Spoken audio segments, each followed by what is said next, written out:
ओ. बरोबर आहे. ऍक्टिव्हायचा फॉर्म्युला की subject plus verb plus object. मग याचं काय करायचं आपल्याला? पॅसिव्ह करायचं. मग आता मला पॅसिव्ह फॉर्म्युला कोण सांगा? हा O plus M is R plus V3 plus Y plus S2. Very good. बरोबर आहे. हा झालं आपलं ऍक्टिव्ह. याचं काय सांगितलं आपण? O plus R plus V3 plus Y plus S2. Very good. मग आता हे S2 काय भानगड आहे? व्हॉट इज द भानगड ऑफ S2? कोण सांगा?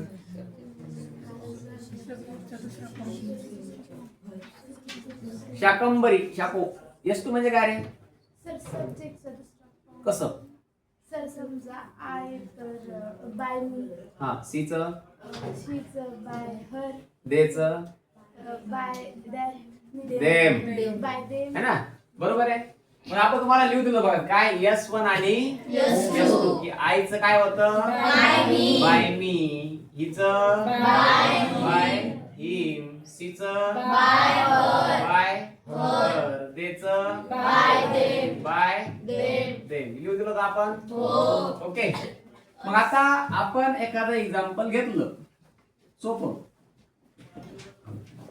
की आय राईट अ लेटर.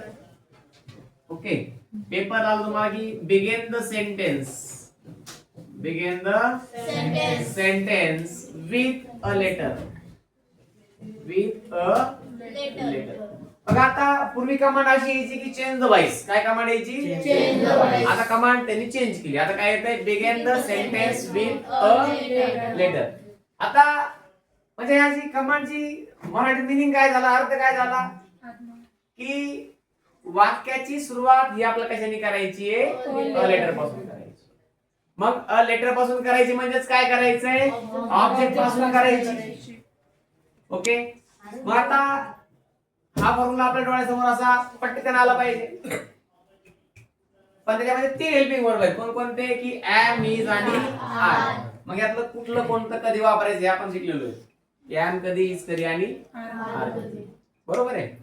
मग इथं काय लिहायचं आपल्याला? ऑब्जेक्ट कोणतं? आता हे अबुरसुल याला छान छानावर घालायची.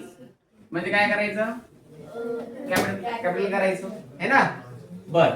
मग आता ऑब्जेक्ट झालं. राहिले काय? एम, इज आणि आर. मग आता लेटरच्या पुढे एम घ्यायचंय का इज घ्यायचंय का आर घ्यायचंय? वाय कारण ते सिंग्युलर आहे आणि आर कधी आलं असतं? प्लुरल लेटर्स असतं तर आणि एम. Very good. मग अ लेटर इज झालं. नंतर V3 फॉर्म्युल्याचा थर्ड फॉर्म काय रे? रायटर नाही, रिटर्न. काय? रिटर्न. नंतर आपल्या फॉर्म्युल्यातली बाई आणि आय सी काय होतं रे? मी. आन्सर होतंय a letter is written by मी. ओके. समजतंय? ओके. डन.